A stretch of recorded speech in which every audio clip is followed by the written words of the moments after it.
Fala galera, beleza? Espero que sim, eu sou o Renan Marcel e hoje eu estou trazendo para vocês um vídeo de funções, mais especificamente como determinar o domínio de uma função.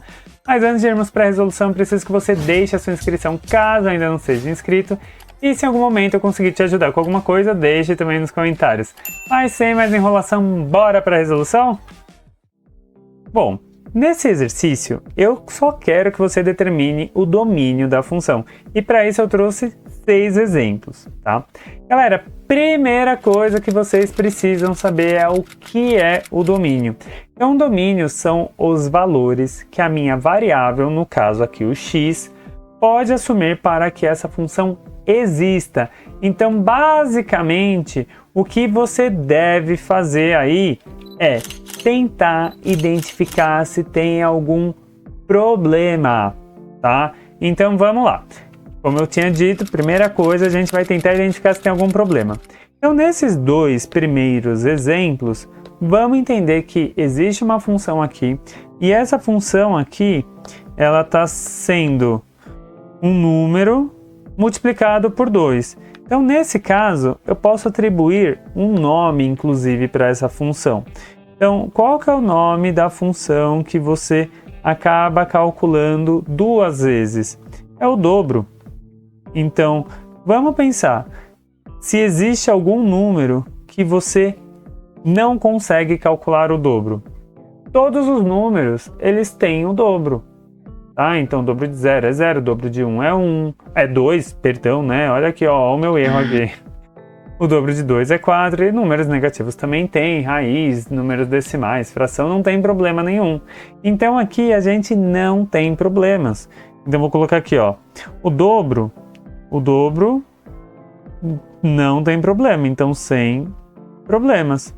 Então toda vez que você não tiver nenhum problema, claro que você precisaria ver qual que é o conjunto numérico, o conjunto universo ali daquele exercício, mas nesse caso, como não é dado nada, eu vou considerar aqui que o meu domínio dessa função, ele vai ser o conjunto dos números reais, ok? Agora eu vou fazer o mesmo procedimento para essa função aqui. E quando você divide por 2, a gente está pensando em qual função? Dividir qualquer número por 2, a gente está trabalhando nada mais, nada menos com a metade. E pensa aí, tem algum número que não é possível calcular a metade desse número? Na verdade, todos os números tem metade, então aqui é a mesma coisa, gente. Sem problemas, a função metade. Isso quer dizer que o domínio é o conjunto dos números reais para esse contexto aqui, tá bom?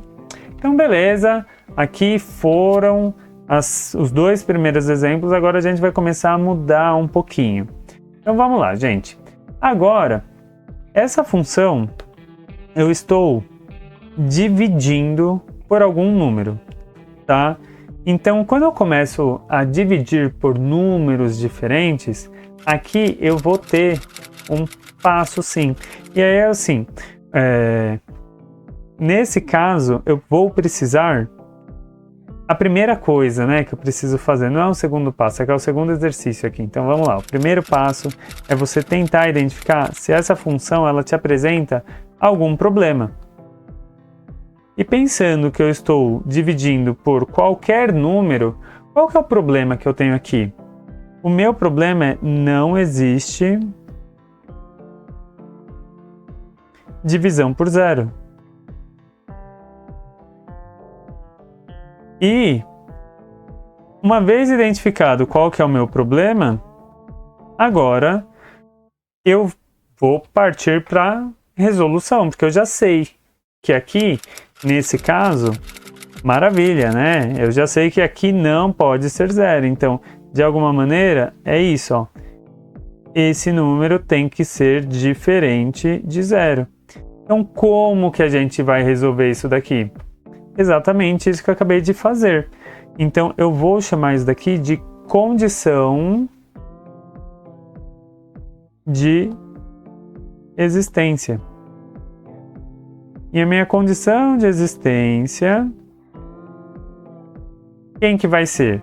exatamente o que está escrito aqui, gente. O denominador inteiro precisa ser diferente de 0, mas é claro que você não vai colocar essa setinha aí. Então, basicamente é essa. A minha resolução já está pronta. E o que eu preciso fazer agora é colocar qual que é o domínio da minha função. Então, o domínio dessa minha função f são todos os números reais, com exceção do 0.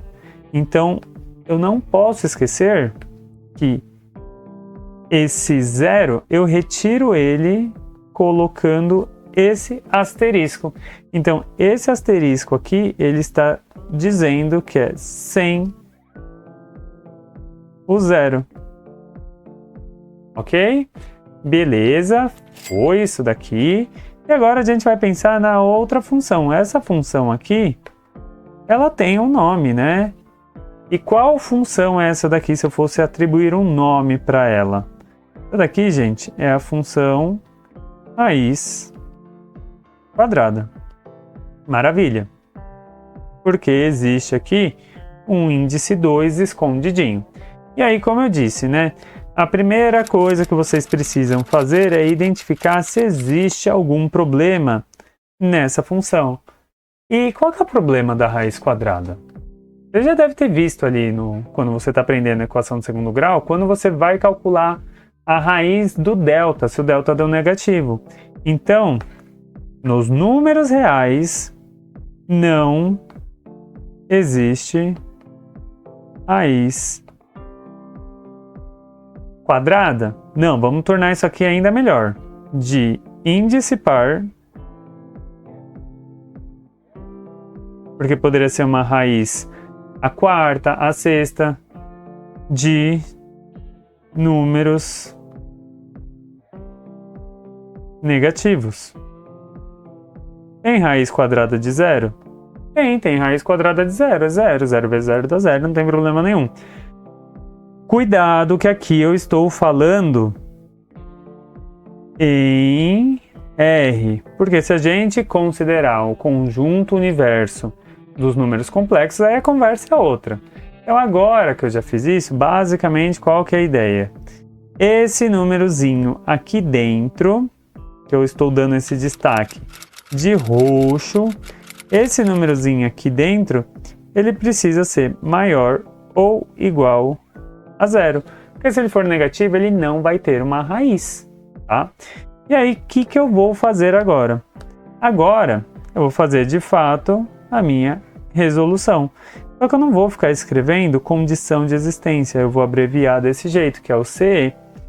E o que eu preciso fazer é isso daqui, ó, gente. Basicamente, a minha condição de existência é essa. No entanto, vou tirar essa setinha e basicamente está pronto.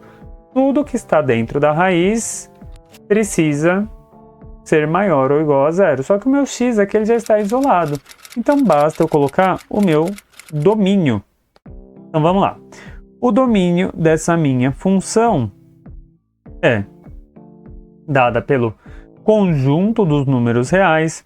No entanto, eles precisam ser maiores ou iguais a 0. Então, diferente do outro caso, que eu coloquei aqui o asterisco, eu não vou colocar o asterisco porque senão eu estaria tirando 0 e pode ser 0.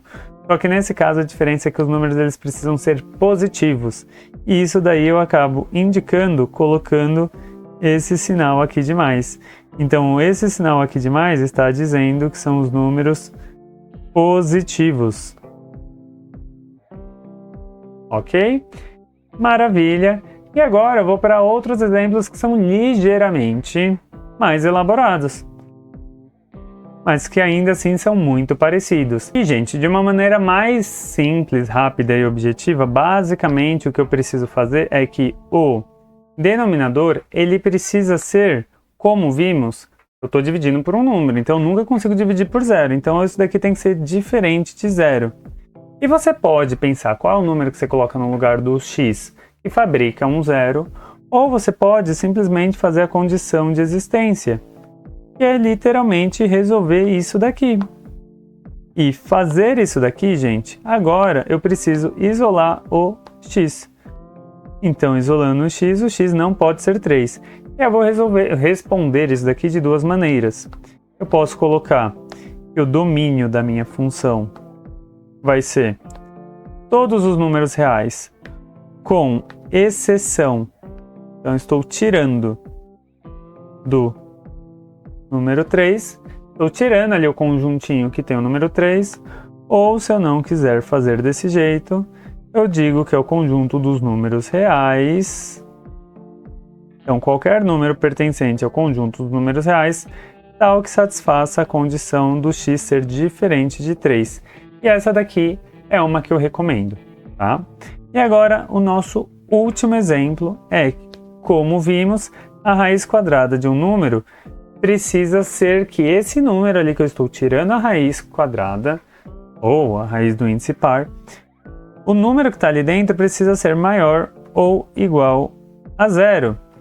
Então, essa daqui seria a minha condição de existência, e eu vou simplesmente copiar aqui. E existem várias maneiras de vocês fazerem isso, mas eu vou fazer daquela que provavelmente vocês estão mais acostumados, para mostrar aqui um cuidado que vocês devem ter, tá? Então, vamos lá.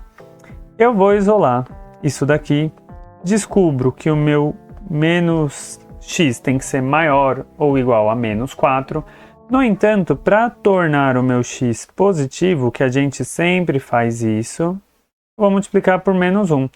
E aqui, gente, olha só, cuidado para vocês não errarem, tá? Aqui muita gente acaba errando, porque faz assim, ó. Troca esse e fica assim. Só que se você fez isso, você acabou de errar. Porque esse maior ou igual, ele também é um sinal de desigualdade. Então, quando você está pegando esse menos 1 aqui, está trabalhando com uma situação que é a situação oposta. Então, aquele menos quer dizer oposto. Então, pegando a situação oposta, isso daqui vai ficar assim. E agora, gente, agora é só eu colocar o meu domínio desse jeito, mas eu poderia também usar os colchetes, que eu não gosto muito, eu prefiro esse daqui, satisfazendo essa condição, tá bom? E aí, gente, aí é só comemorar, né? Vamos conversar rapidinho sobre isso daqui? Bom, se você ficou até aqui, peço que você deixe seu likezão e comenta aí se você conseguiu entender agora, de uma vez por todas, como que funciona determinar o domínio de uma função. Claro que existe uma infinidade de funções, mas é muito recorrente aparecer esse tipo de caso, que são casos mais comuns, ok? Poderia trabalhar também com o logaritmo. Vocês acabam definindo ali, quando estão trabalhando com logaritmo, qual que é o conjunto universo. Quando a gente está falando de módulo também, né? Tem que tomar alguns cuidados ali. E o resultado do módulo ele precisa ser sempre positivo. Então, basicamente, a gente tem que tomar alguns cuidados, tá bom? Identifiquem os problemas. Identificou os problemas? Coloca ali qual que é a condição de existência. E, quando for colocar o domínio, retira quais são os valores que não podem ser a partir da condição de existência que você já acabou resolvendo, tá bom? Galera, eu vou ficando por aqui. Eu espero que vocês tenham aproveitado e a gente se vê por outros lugares aí desse YouTube aí, desse canal, tá bom? Grande abraço, até mais e tchau, tchau, gente!